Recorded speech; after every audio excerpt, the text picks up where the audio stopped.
Hello friends, welcome to English with Rupesh sir YouTube channel. आज के इस वीडियो में मैं आप लोगों को इडियम्स एंड फ्रेजेज पे next session that means day 3 का हम लोग अल्फ़ाबेट बी से इडियम्स एंड फ्रेजेज को देखेंगे। इससे पहले हम लोग डे 2 तक जो वीडियो है उसका प्लेलिस्ट का लिंक मैं इस वीडियो के डिस्क्रिप्शन में आप दे दूंगा, वहां से आप उसको देख पाएंगे। और अगर आपने चैनल को अभी तक सब्सक्राइब नहीं किया तो चैनल को सब्सक्राइब कर लीजिए, और वीडियो अच्छा लगे तो वीडियो को लाइक कीजिए, या क्या इम्प्रूवमेंट मैं और करूं उसके लिए आप कमेंट बॉक्स में ज़रूर बताइए। चलिए आज हम लोग यहाँ पे नेक्स्ट इडियम्स एंड फ्रेजेज को देखते हैं। पहला है बिसाइड वन सेल्फ, यानी कि जो कोई होना चाहिए अपने आप में वो ना होके वो बिसाइड है अपने आप से, तो आप इस तरह से इसको ध्यान रख लीजिए। वन सेल्फ यानी जो होना चाहिए स्वयं में वो नहीं है, वो उससे कुछ हट गया। तो कब आदमी अपने आप से हट जाता है? जब चिंतित होता है या बेचैन होता है। तो यहाँ बेचैन को आप सही कर लीजिए, यहाँ पे ऐसे बेचैन होगा, और इसको इंग्लिश में बोल सकते हैं इन एक्सट्रीम एंगर या डिस्ट्रॉट। तो इस इडियम्स का मतलब हो गया। नेक्स्ट है best things since sliced bread.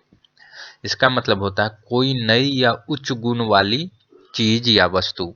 जब कोई चीज अपने आप में हाई क्वालिटी का है तो उसके लिए इडियम्स आता है best things since sliced bread. तो यहाँ से बेस्ट थिंग से आप थोड़ा सा ध्यान रख लीजिए, कोई चीज क्या है अपने आप में उच्च गुण का है, उच्च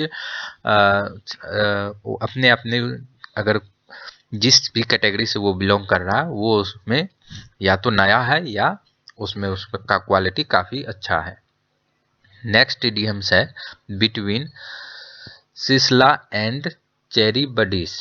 इसका मतलब होता है दो मुसीबत के बीच फंस जाना, यानी कि दो ऐसा कंडीशन जिसमें कि करे तो भी मुसीबत है, ना करे तो भी मुसीबत है, ऐसी स्थिति में फंसने के लिए ये इडियम का यूज किया जाता है। नेक्स्ट इडियम है beyond the pale. Beyond the pale का मतलब होता है immoral, hence unacceptable. That means कि जो अनैतिक है, जो खराब है, इमोरल है, इसी कारण से वह क्या है अनएक्सेप्टेबल है, यानी स्वीकार करने वाला नहीं है। तो उसके लिए इडियम्स है बियॉन्ड द पेल। नेक्स्ट है बर्ड ब्रेन, यानी कि आप इसको इस तरीके से समझिए, बर्ड ब्रेन क्या है? बर्ड का ब्रेन काफ़ी छोटा होता है।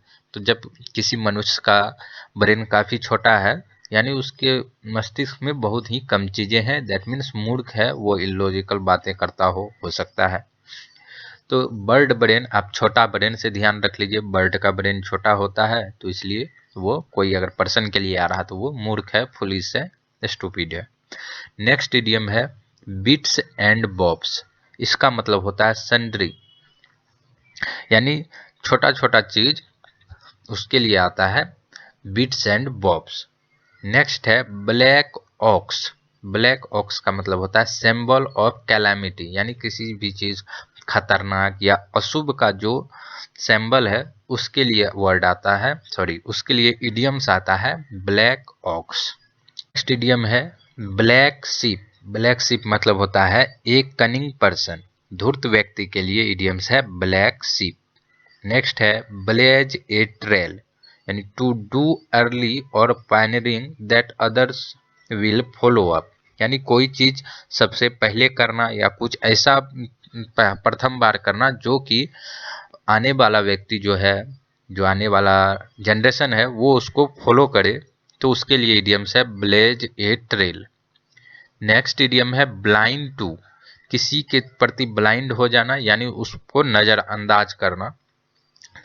तो नेग्लिजेंट ऑफ समथिंग, किसी चीज के प्रति लापरवाह या उसके उसको अनदेखा करना, तो उसके लिए इडियम्स है ब्लाइंड टू। नेक्स्ट इडियम है blow by blow. Blow by blow का मतलब होता है कि किसी चीज का पूर्ण रूप से विवरण देना। तो complete description one by one, किसी चीज का एक एक करके डिस्क्रिप्शन देना पूरी तरीके से, उसके लिए इडियम्स है blow by blow. Next idiom चलिए हम लोग देखते हैं। नेक्स्ट है ब्लो हॉट एंड कॉल। इसका मतलब होता है to change one's opinion again and again. अपने ओपिनियन को, अपने मत को बार बार चेंज करना, उसके लिए इडियम्स है blow hot and cold. Next idiom है ब्लो वन स्टॉप। इसका मतलब होता है कि बहुत नाराज हो जाना। Blow one stop, to get in excessive anger, बहुत अधिक नाराज के लिए blow one stop. Next idiom है ब्लो ओवर, यानी कि इसका मतलब होता है बिना क्षति पहुंचाए गुजर जाना किसी चीज का। मान लीजिए कोई खतरनाक चीज, या मान लीजिए कोई खतरनाक स्टॉर्म है, आंधी है आने वाला, लेकिन वो ज्यादा क्षति पहुंचाए बिना गुजर गया वो आंधी, तो उस टाइप के लिए हम लोग यहाँ पे इस इडियम्स का यूज करते हैं ब्लो ओवर, यानी टू पास ऑफ। तो इस फ्रेज को आप ध्यान रख सकते हैं। टू पास ऑफ मतलब होता है ब्लो ओवर। ये दोनों आपको कई जगह इसको साइनोनिम्स में भी पूछ सकता है, या इडियम्स जब पूछा जाता है या फ्रेज पूछा जाता है तो उसमें क्या अक्सर क्या होता है कि जैसे ये दे दिया, बता देगा, पूछ लेगा कि इसका मीनिंग क्या होगा, तो ये फ्रेज आगे वाला जो ऑप्शन दिया रहेगा वो भी फ्रेज में दिया रहेगा। तो पास ऑफ, ये आप ध्यान रखिए, ये भी फ्रेज ही है। नेक्स्ट इडियम है ब्लू ब्लड। ब्लू ब्लड वैसे चीज के लिए आता है, वैसे व्यक्ति के लिए जो कि उच्च वर्ग का व्यक्ति हो, दैट मीन्स नोबल और एरिस्टोक्रेटिक पर्सन, कुलीन व्यक्ति के लिए आता है ब्लू ब्लड। नेक्स्ट है मैक बोथ इंड्स मीट, यानी गुजर बसर करना, रोजी रोटी चलाना, तो उसके लिए आता है make both ends meet. Next है बॉटम लाइन। इसका मतलब होता है नेट प्रॉफिट या बेसिक कंक्लूजन, किसी चीज का क्या बेसिक निष्कर्ष है, उसके लिए आता है बॉटम लाइन या नेट प्रॉफिट क्या हुआ। आप इसको इस तरीके से ध्यान रखिए, अगर कोई बिल रहता है या किसी चीज का आपका बिल है जहाँ पे आप प्रॉफिट हुआ लॉस हुआ उसको दर्शाना रहता है, तो क्या होता है, जो प्रॉफिट हुआ यहाँ पे पॉजिटिव में लिख लिए, ये कोई वस्तु था इसको अगर लॉस हुआ यहाँ लिख लिए, बाद में सबसे अंत में टोटल में हम लोग देख लेते हैं यहाँ प्रॉफिट हुआ या लॉस हुआ, तो ये क्या है, सबसे नीचे का लाइन है। तो बॉटम लाइन में हमें पता चलता है कि प्रॉफिट हुआ या लॉस हुआ। तो यहाँ से आप ध्यान रख लीजिए कि बॉटम लाइन का मतलब होता है कि नेट प्रॉफिट क्या है, तो ये हो गया बॉटम लाइन। नेक्स्ट है ब्रेक ए लैंस विथ, यानी किसी से प्रतियोगिता या विवाद करना। किसी के साथ अगर कोई प्रतियोगिता है या विवाद है तो किसी के साथ प्रतियोगिता या विवाद करने के लिए इडियम्स आ जाएगा break a lance with. Next है ब्रेक पर्शियन से हेड। अब इसको इस तरीके से ध्यान रखिए कि पर्शियन लोगों को इंग्लिश बहुत ज़्यादा आता है, ये मैं याद करने का एक ट्रिक बता रहा हूँ। और अगर उसके पास आप जैसे कोई ऐसा व्यक्ति जिसको कि इंग्लिश नहीं आता अच्छे से, उसको ग्रामेटिकल एरर क्या होता है उसको अच्छे से समझ में नहीं आता है, और कोई अच्छे स्पीकर इंग्लिश का उसके सामने अगर वैसा आदमी जाके इंग्लिश बोले और ग्रामर का एरर करे तो इसका हेड क्या हो जाएगा, खराब हो जाएगा, यानी ब्रेक हो जाएगा। तो ब्रेक पर्शियन हेड का मतलब होता है to commit error of grammar, यानी ग्रामर का गलती करना किसी भी सेंटेंस वगैरह में, स्पीच वगैरह में। तो इसके लिए आ गया idioms break Priscian's head, यानी पर्शियन का हेड खराब हो गया, दिमाग खराब हो गया, ब्रेक हो गया, क्यों, क्योंकि ग्रामर का एरर किया गया है। नेक्स्ट है ब्रेक पर्शियन हेड, ये हम लोग देख चुके हैं। नेक्स्ट इडियम है ब्रीथ डाउन वंस नेक। इसका मतलब होता है किसी पर नज़दीकी से नज़र रखना। आप देखिए कि अगर किसी पे ये कोई एक, चलिए थोड़ा सा फॉर्मल तरीके से, इनफॉर्मल तरीके से मान लीजिए ये कोई व्यक्ति है, ये अभी सामने देख रहा है, इसके इस साइड में कोई और व्यक्ति है जिस पे इसको नज़र रखना है, लेकिन चुपके से रखना है। तो ये क्या करेगा, अपना फेस हल्का यहीं पे टर्न कर लेगा, लेकिन ये शो करेगा कि हम सामने ही देख रहे हैं, लेकिन हल्का सा फेस टर्न करके आंख को मोड़ी हल्का नीचे करके तिरछी नज़र से इस पे नज़र रखेगा। तो इसको क्या किया ये कि अपना नेक के तरफ से ये ध्यान रख रहा है, मुंडी को उधर झुका के।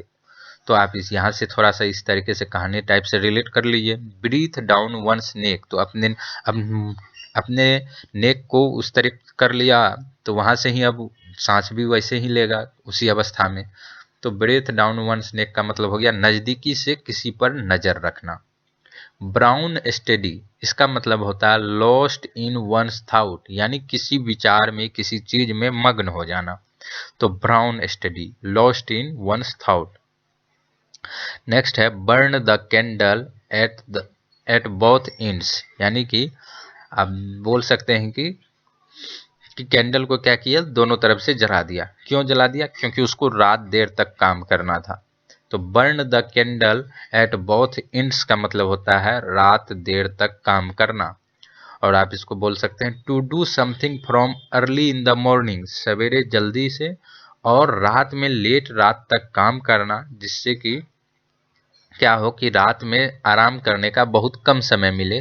तो उसके लिए इडियम्स आता है burn the candle at both ends. Next है burn the midnight oil.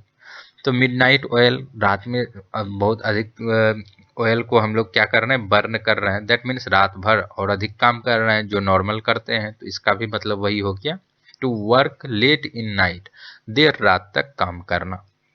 Next है बरी द हेचेट। ये तो बहुत को मालूम होगा, बरी द हेचेट, इसका मतलब होता है टू फॉरगेट ओल्ड एनिमिटी, यानी पुरानी शत्रुता को भूल जाना। नेक्स्ट है बटरफ्लाइज इन द स्टोमैक, इसका मतलब होता है ए फीलिंग ऑफ नर्वस, बेचैन का जो फीलिंग है, चिंतित का। एक अभी हम लोगों ने शुरू शुरू में ही एक इडियम्स किया है यहाँ पे, जो कि चिंतित और बेचैन से ही है, और वो है बिसाइड वन सेल्फ। तो आप इसके सिनोनिम्स में इसको देख सकते हैं। बिसाइड वन सेल्फ मतलब बटरफ्लाइज इन द स्टोमैक, यानी चिंतित या बेचैन का स्थिति। तो आई होप कि यहाँ से आज जिन इडियम्स को मैंने यहाँ पे डिस्कस किया है वो आपको समझ में आया है। और अगर आप इसके बारे में कुछ कहना चाहते हैं, कुछ इम्प्रूव करना है मुझे, या आप कुछ सजेशन देना चाहते हैं, तो कमेंट बॉक्स में ज़रूर बताइए। वीडियो अच्छा लगा तो वीडियो को अपने फ्रेंड्स में शेयर करें और वीडियो को लाइक ज़रूर कीजिए।